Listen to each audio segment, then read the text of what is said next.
Right, so when I did A-levels, I did maths and further maths A-level, obviously. Back in the day, which is, you can see the date on here, you had to take 6 exams to pass A-level maths, and you had to take another 6 to get A-level further maths. That was 12 exams in total, and they were all different. They were all given different codes, and they had different stuff in them, and you had 4 exam windows to take them in. January of year 12, June of, or May, June of year 12, January year 13, and then May, June of year 13. So you had these 4 windows, you used them all up to take all of these 12 papers in my case. And across 11 of those papers, I got above 95 out of 100 every single time. It was a scaled score. They were all like out of 75, but they scaled it up and gave you a score out of 100. I got 95 and above on every single paper, except for this one, which I got in the 50s for. This is Mechanics M4. This is the actual paper that I took. And just before we do this paper and I get my revenge, I want to at least explain why I did so badly. I partly did badly because this is probably not the easiest thing to do. M4, you've done 3 mechanics of modules of mechanics before this, M1, M2, M3. And M4 is going to be the most difficult, though I've heard and found out recently that there is an M5 that exists that I can't be bothered to look at.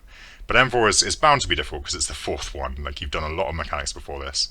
And also, at this point, this was, of course, June of year 13. I had been given an offer from Durham. I had been rejected from Oxford because my interview was terrible. But I'd been given an offer from Durham, and that was an A in maths and a B in further maths. And because of the nature of having to take so many exams and all those scores adding up, and having done them before, like you don't do them all at the end of year 13 like you do now. Because I'd taken all those exams and done well in them, I had already gotten those grades. Like even if I scored 0 in this, I would have got a B in further maths. And so we started doing this module. Me and my brother, we started doing this module together. We were the only people who did it. And he was doing politics and economics at uni, and he had an offer that didn't even involve his further maths grade. Because he was doing 4 subjects, and the offer involved 3 grades that he was also obviously going to get. So neither of us, we started to find this module quite hard, and neither of us cared in any way because we didn't need to do well in it, and that's just why we both did badly. And he's an exact same as me. He got above 95 in every exam except for this one where he also got in the 50s. We were very similar, and yeah. But I thought we'd take this opportunity today to get my revenge on this exam and actually just go ahead and do it because I've been looking over it in the last couple of days, and actually it's not that hard. I sort of could have just done well on it, I think, if I had really cared enough to. But yeah, that's with that long intro, probably the longest Archery Drew 2 intro of all time. Let's finally get into this M4 from June 2010 afternoon paper. Okay, so it starts with a topic that's no longer in A-level maths at all, which is relative velocity. There are actually 2 questions on relative velocity in this paper. Relative velocity is this idea that if you're traveling at velocity and you're looking at something else that's also traveling at its own velocity, relative velocity is what the object that you're looking at, what that velocity looks like from your perspective. So for example, if you're traveling in a car on the motorway at 70 and a car next to you overtakes you at 75, that relative velocity is only 5 miles an hour. That's the increase that it's going as opposed to you. It feels very different, doesn't it, to if you're standing on the side of a motorway and a car passes you at 75. Like, those are 2 very different feelings, because in the second case, you don't actually have your own velocity to sort of counteract it. So this is the idea, and we've got this guy who's on his bike, and he feels the velocity. Of course, we're assuming this question that the velocity of wind is just a constant in one direction, but it changes according to, of course, what he's doing, as I explained with that motorway example. So when he's going at a velocity uj, the wind appears to be doing this from his perspective, and then when he changes to doing this, the wind appears to be doing this. And then we can use these 2 scenarios. If we have these 2 examples, we can sort of set up a simultaneous equation to find the true velocity of the wind. So the only equation we will need here is that the relative velocity of the wind according to the man in the first example is this. This is not how you usually write it, but PowerPoint can't write it in the way that you would usually write it. So this is how I'm going to say velocity of the wind from the man's point of view. So that's this in the first example. And the velocity of the man is just 0u, right? Written in column form. And this is the formula we need, is the velocity of the wind according to the man is velocity of the wind minus the velocity of the man. In the same time, we saw that motorway example. If you're going 70, guy next to you going 75, the relative velocity is 75 minus 70, which is just 5 miles an hour. It feels the same as if you were going 0 and they were going 5 miles an hour past you. It's the same thing. So we say VW minus VM. Of course, we know VM, that's 0u. But of course, we can rearrange this to move the VM to the other side and get this. So this is 0u, as I've said. We add it to this, and we get this. But then we can just do exactly the same thing with the other scenario. So we can say, this time the relative velocity is, this time the man's velocity is this, and the relative velocity is this. So we set up exactly the same idea here, right? We say this is the fundamental equation. We move the VM to the other side maybe to get this. This is going to be W0 and this is going to be this thing here. We put those together and we get this. I've made W capital just to make it different to the wind that I've been describing earlier. So okay, we've got this and we've got this. These are our two scenarios, but of course they both represent the true velocity of the wind. So these two things must be equivalent, which means 3v must be equal to this, which doesn't help us much because there's 3 variables there. But more importantly, u minus 3v must be equal to that on the bottom there. So we can set up that, and I think that's the same thing hopefully there. Yeah, it is good. So that's equal to that. And then we can just solve this, or we can rearrange it, I should say, for v maybe, and say v is 1/20th u. But then we can just shove that result into one of our true velocities for the wind, and we can find that in terms of u, which is what they want. So I'm just going to put that in there, and we're going to find the true velocity of the wind. You can write it maybe more neatly like this if you want to. But that's the first question done. So really not too bad. You just need to know that formula for relative velocity, and you're good to go. Question number 2, people doing modern day FM1 will recognize this because this is straight out of that book. It's just exactly the same thing. So we're going to draw the two spheres that are hitting each other with those masses. They meet along a parallel line of I. You've got u1, which you don't know, and u2, which you also don't know, but you do know the velocities afterwards. You've got minus I plus 2j. For the second one, e is a half, by the way, apparently I said that first. So you've got 2j going upwards and minus 1, or 1 going this way or minus 1 going this way. I could have written it, it's up to you.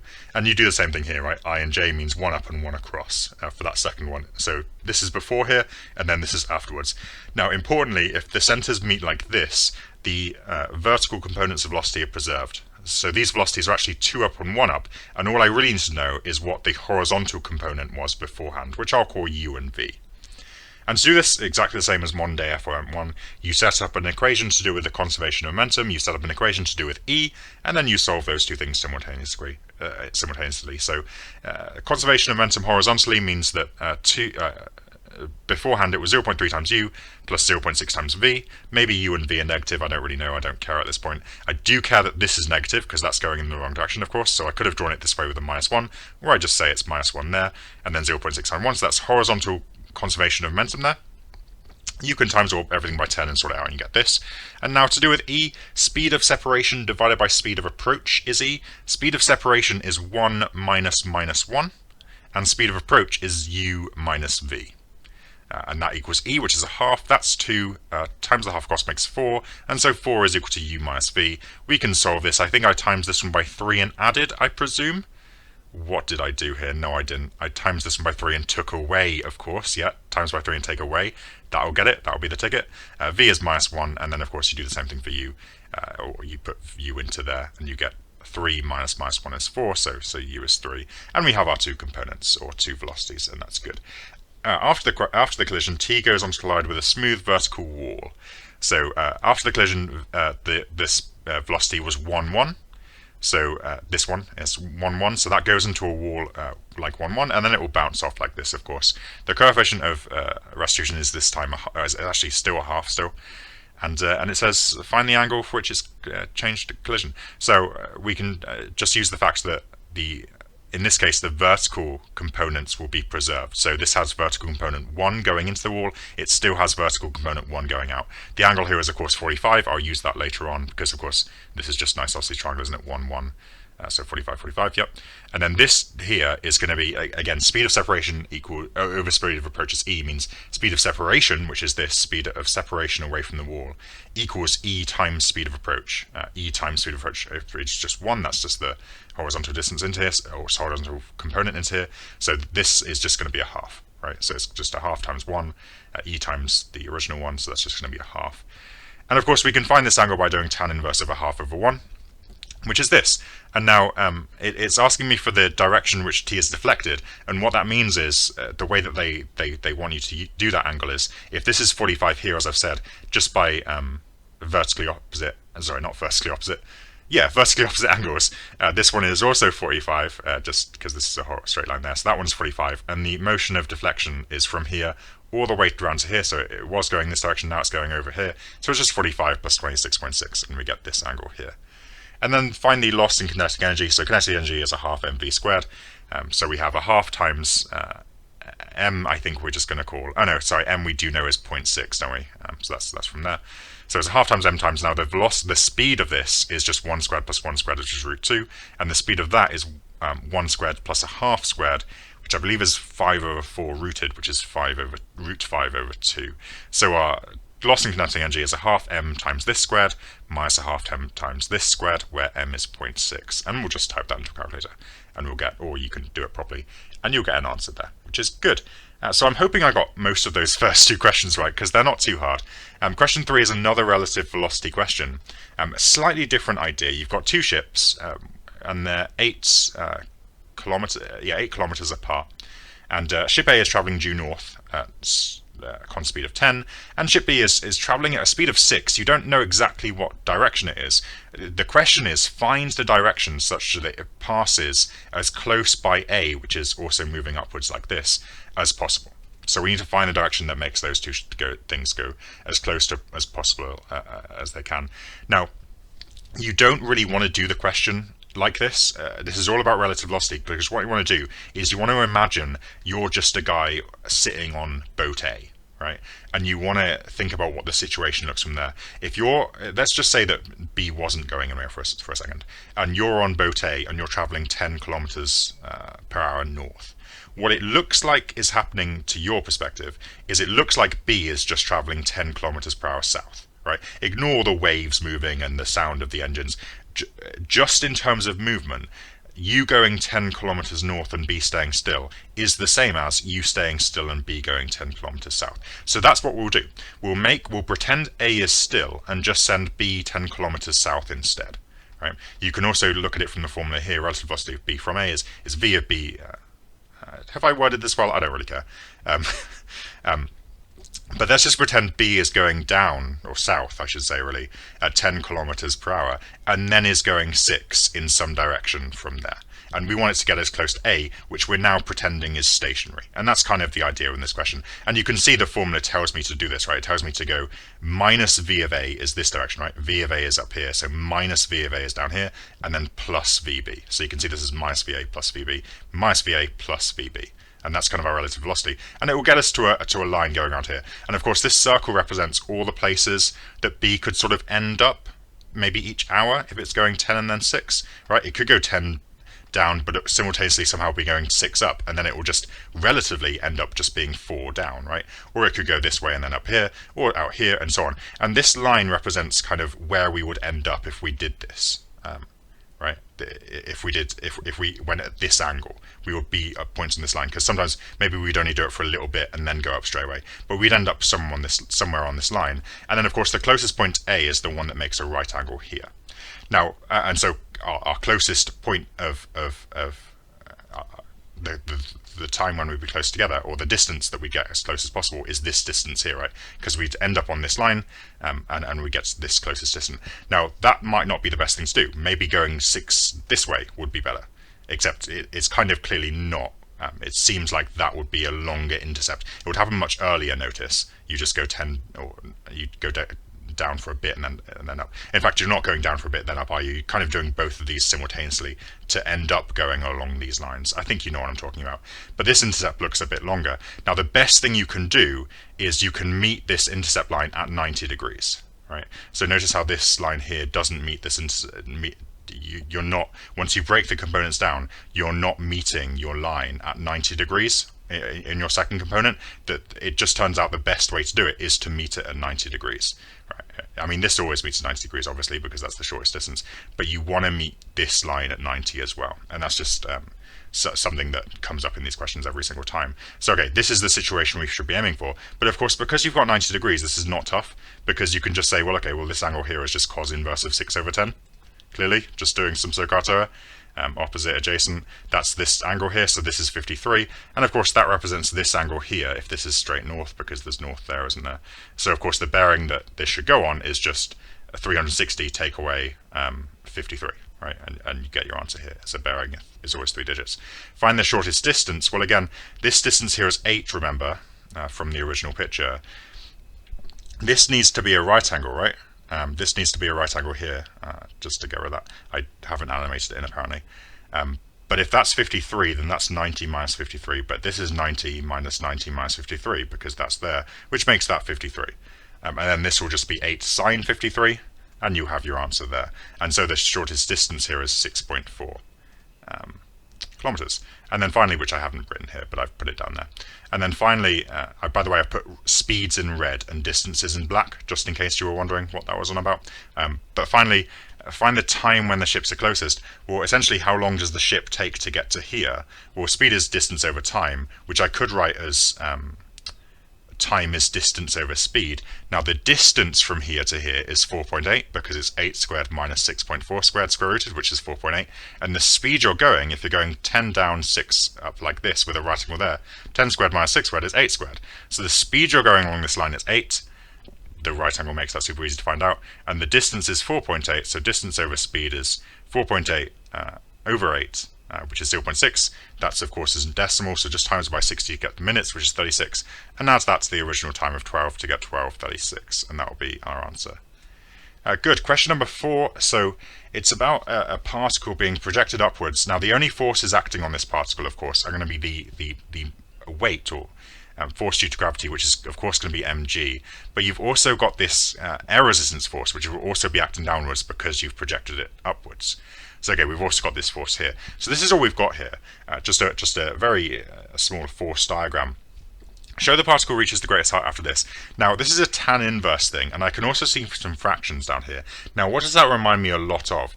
Well, it reminds me a lot of the integral, which I believe I was supposed to bring up here, but in your formula book, you'll have the integral of something gets you to tan inverse. So I sort of feel like I should be integrating to get to this answer, because of these fractions, because of this tan inverse or arctan, an integral does that. So how do I get that done? Well, this is a force diagram, so F equals ma is the only thing that makes sense to do.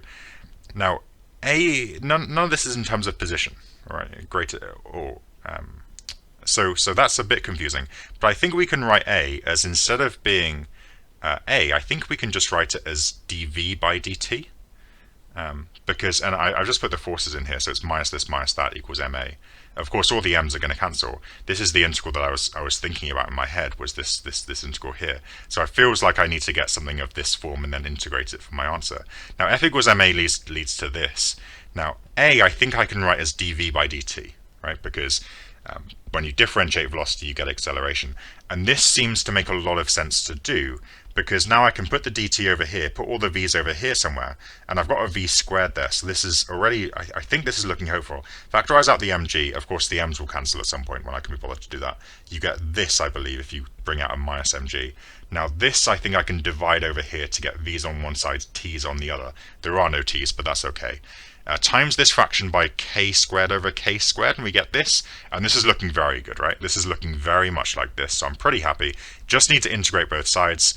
This k squared can come out the front because it's just a constant. And then when you do that, this will just be left with 1 over k squared plus v squared, which is just precisely 1 over k arctan x over k as our answer. V over k, of course, if we're integrating with respect to v. And of course, this integral is not difficult, it's just minus gt. And yeah, all we need to do here is divide by minus g. We should probably also solve for this c thing here. By the way, I should say you can just integrate, do a definite integral to do this, but I'm trying to explain it properly, so I'm not doing that. So we have this. Let's find c. Well, we know when t is 0, speed is u. So we know this. We can put that in, So I think at this point what I've done, somewhere I crunched all of these m's, I think I did it there, that's fine. So we can put in these two equations into there. I've also divided this by g, haven't I? And now I'm going to put in, so I just divided this by g. The constant doesn't matter when you divide by g, obviously. So now we can put this value in here. We get c is very easily just this. And yeah, we can now just write out this in that form. I think I'm also, yeah, I'm just going to write it like this, okay. And now, a particle reaches greatest height. Well, it reaches greatest height when its velocity is 0, right? It goes up, always got positive velocity, and then when velocity is just momentarily 0, then it will start falling. But when v is 0, that's when we have greatest velocity. And we just want to know the time for what happens. So we just substitute in v as 0 into here, and we get this immediately, cancelling out the minuses, and that will be the answer that they want. Again, you could have done a definite integral just between u and v, u and 0, because you start at speed u and you want to get to speed 0. But I think I preferred doing it like that, just to explain what I was doing. The next question, the next bit is actually very similar. You find the greatest height above the point of projection attained by the particle. This time we're talking about distance or height. We can still set f equals ma. Now the problem here is, of course, this doesn't tell us anything about displacement or anything, which is not helpful. But we can make it, right? Because dv by dt, I think I can write like this, because I can just pretend the dx's cancel and I get dv by dt. But I think that dx by dt, is that not just velocity? When you differentiate displacement, do you not just get velocity? So I think that equals that, and I think I can put that into here instead. I've also cancelled out the m's, of course. And this is very helpful because now I have something that talks about the displacement, which is good. So I think I'm just going to do exactly the same thing here. I'm going to factorize that out. I'm going to move the v's over to one side and the x's over to the other, which again looks very similar to what I did before. Now this is different, right? But this is not of this form because I can just take the k squared out, but the v here gets in the way. But this actually ends up being a slightly easy integral because we actually have something of the form f of x on the bottom and f dashed of x on the top, because v squared differentiates to something of the form v. So I think I can just, of course, integrate both sides. I think I can say this integrates to a log. If I take the k squared out, v squared differentiates to 2v. I've only got 1v, so I just need to put a half in there, and I think this will be bang on, right? Because if you differentiate this, you just put this on the bottom, difference that is 2v, 2v times a half is v times k squared, and we get this. So I think that's good. Of course, with the plus c, do the same thing, put in the, as we did before, put in the initial conditions, which is when t is 0, v is u, and x is also 0, I guess, because you're projecting from what we can decide to be the ground, or from if we don't put x as 0, we just have to take it away from the answer anyway, so just start with x as 0. You put that in, you find c is this, you have your equation now, and of course for greatest height, again you want v to be 0. It's the same thing as we looked at last time, except this time it's a formula for x, which is good. V is 0 gives you log of k squared over here, and then of course you can bring these logs together because they've all got the same thing in front. And I think we end up with this here, and yeah, I think we have our answer somewhere here. I divided everything by g, yeah, from here to here, but I'm sure you can follow that, and we'll have our answer there, and I believe that is correct. So good. We've only got 2 questions to go. There is absolutely no way that I got this question in June 2010 because this question is horrific. It's actually okay from like this point onwards. There's absolutely no way that I would have got this first bit right, I don't think, at all. So we're talking about the potential energy in this system here. So that's gravitational potential energy. Now, of course, that's mgh. So m is fine. We've been given some m's. G we know. H is the thing we need to find out. Right? We need to find out how far below. We'll call this top section of line here h is 0, and then we'll just say everything below that, and that's our distance h. So this is a uniform rod, so we can pretend that all of its mass acts from a center point here, which is a along here, and then just has force mg going down, which is 4mg, and that's acting from a along here. Now that's not a height downwards, is it? Because it's not downwards. So we need to find this length, but that's fine because if this is a, then this is just a cos theta, and now we have that the potential energy in the rod is just mg times h is this, and we'll have that's our potential energy, and negative because it's below what I'm deciding to be the kind of the original line at the top here, and it's below that, so we'll say it's negative there. Okay, now the other bit we need is how far down is this point here? And I talked to my brother about this, and he has vague memories of being really annoyed at this exam because it didn't give you enough information to the question, but he couldn't remember which question. And I feel like it is probably this question here, because you're not given any information about the length of this string here. So how could you possibly know how far down m is? I mean, its force is just mg, right? But how far down is it? Well, here's where you just have to be really brave and just call the string length L, right? You just have to say that length is L, right? And that's the whole string there. The whole string there is just length L. Now, actually, we can work out this length here. And it doesn't seem very useful to start with, but it does end up being. So let's work out this length. Now, of course, this angle here is just 90 minus theta. And so we can just use cosine, right? If we call this length d, we can say that 2a squared plus d squared equals 2a squared plus 4a squared, in brackets obviously, minus 2 times this times cos of 90 minus theta, which would be up here. Now, a few things to do here. Firstly, all of this goes nicely, but cos of 90 minus theta, that's actually equal to sine of theta. So that's quite useful. So that's good. Let's replace that with sine of theta.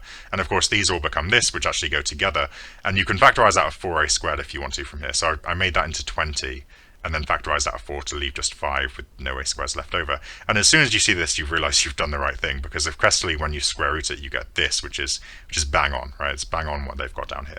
So this is definitely the right idea. But what you do from here, well, if you call this length h, which is, remember, the length that you want, that you really want, you can actually say, well, therefore h is equal to L minus d, right? Because the entire length of the string was L.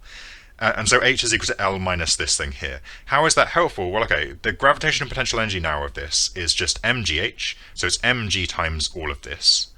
And now we can say the total potential energy of the system is just this plus this, which is that. But if I expand this out, I'll get this, and this thing here, mgl, that's just a constant. So that's the bit where that goes away, right? That's just a constant there. And so I can just say, okay, well, m is constant, g is a constant, l is constant, just to be clear, because l is just whatever it was. So that bit can just become that. And I think I can factorize out an MGA and a 2 from all of this, and then flip these around, and I think I'll get precisely what they wanted me to get there. And we finally have our answer. I think that was possibly the most tricky bit of the paper, just because you might not have seen, it feels like that probably didn't come up a huge amount. You had to be quite brave there to get that done.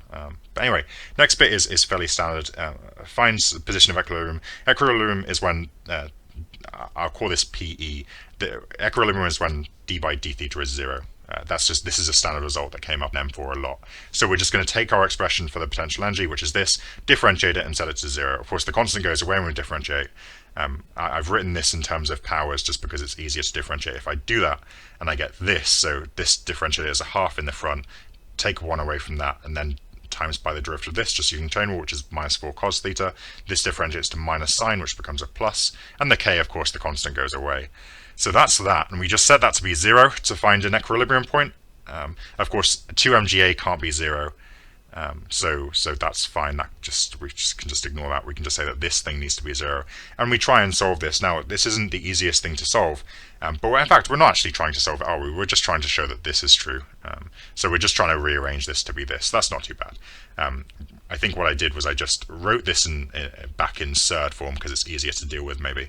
I'm not sure where, oh sorry, half times 4 is 2 with a minus in front, good. Move the whatever you want over, times it across. And then of course if you square everything here, be careful, you might get some false solutions later on, but it's not going to matter because we're not actually solving this. Square everything, square this, square that, and then square this.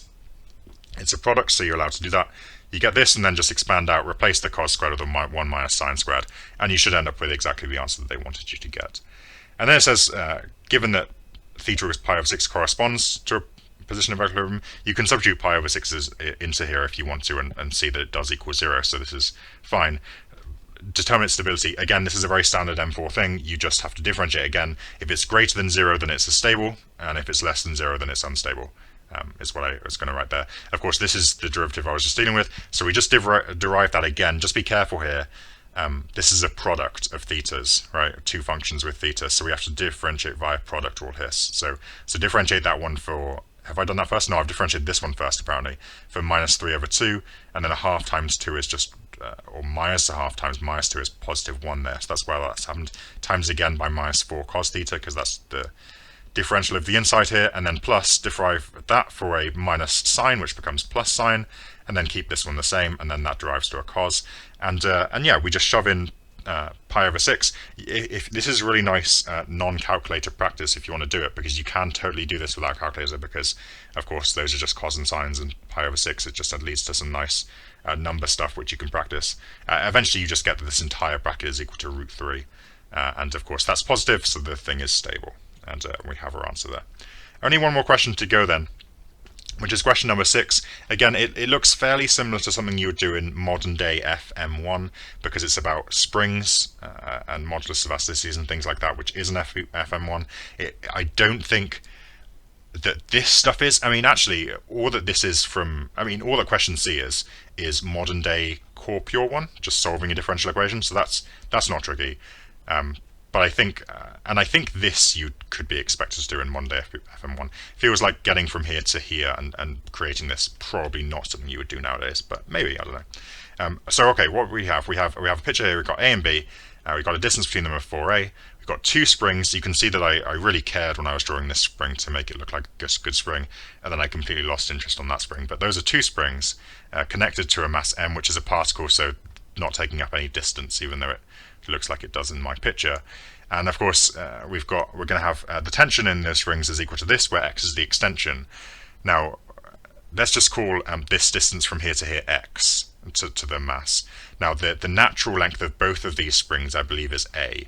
So therefore the amount that this string is currently stretched to its equilibrium point is just going to be x minus its natural length a. So the tension going this way via this spring is t times lambda, which is this, times x minus a over L, which is also a. So I think that's that. And then likewise, this distance is 4a minus x, and then this thing is stretched 4a minus x minus a, the natural length that it would be sitting at anyway.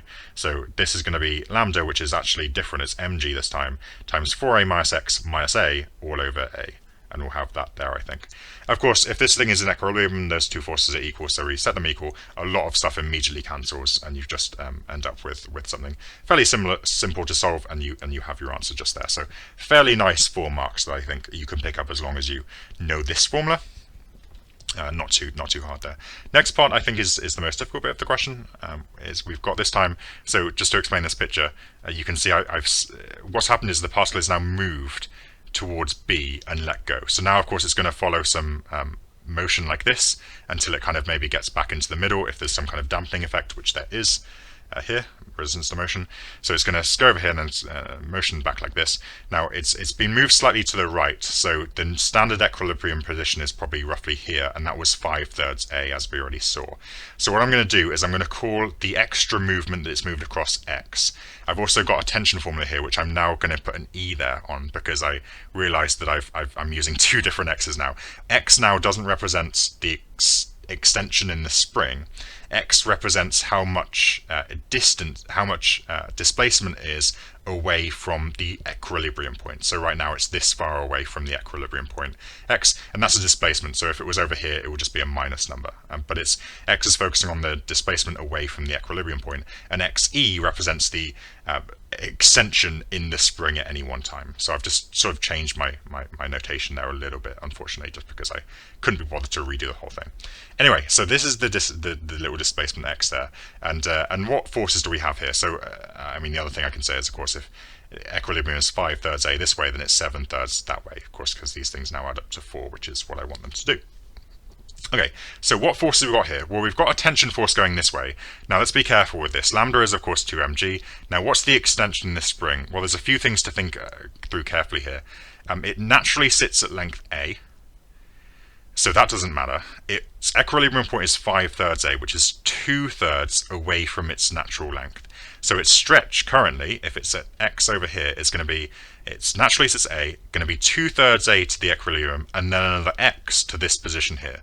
So that's going to be 2/3 a plus x is it's going to be its extension. And then of course 2mg, and then L is just a.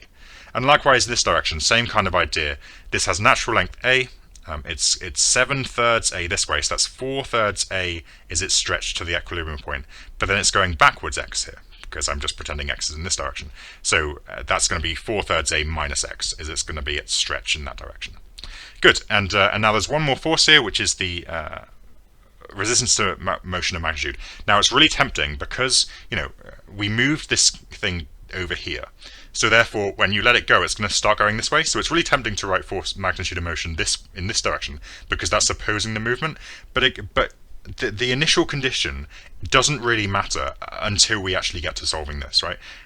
What I've drawn here is just anything. I happen to draw it in the place where it did to start with, but I didn't have to. This is representing any displacement x away from the equilibrium point.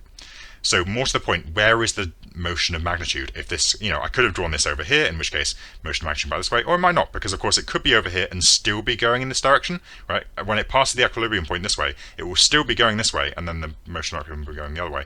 Or likewise, it could be going this way, and the motion is against it the other direction. So we don't know, except if you define x to be positive in this direction, then you must define x dot, or dv by dx, to be going positive in this direction, and x double dot, d2v by dx, d2x by dt squared, to be going in that direction. So of course what we're saying is, if x is positive in this direction, so is the velocity, and so is the acceleration. Is defined to be positives in this direction. So therefore, if the velocity is defined to be positive in this direction, the motion of resistance against the velocity must be defined as positive in that direction. So we put it that direction, and we put it down like this. Of course, I could have written in this direction and just put negative in front, but we've defined velocity and displacement and acceleration to be positive this way, so therefore the resistance is positive that way, which is why it's there.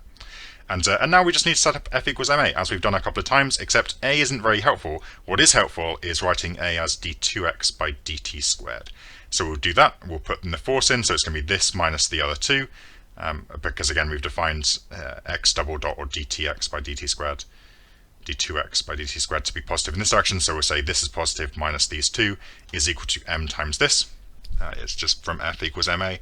These things go together and cancel very nicely. Like this makes 4/3 mga, which cancels with this because the denominator is the same. You can just put them together, and I think you just end up with. There's too much writing here, isn't there?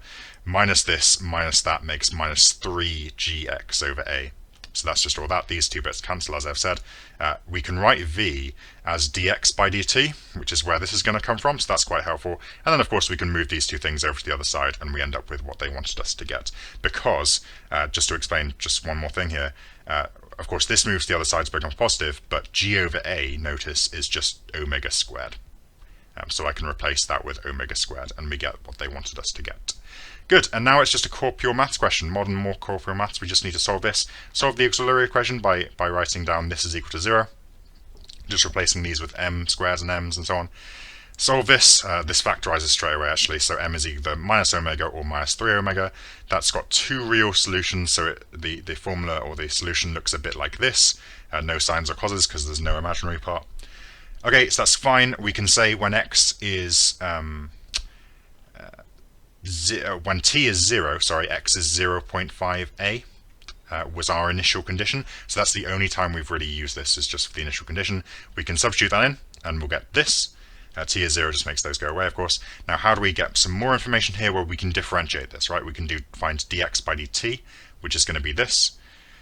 I hope I've done that right. And then dx by dt, it's held at rest, right? I think it says held at rest. So dx by dt is also 0 when t is 0. And so we can put that in.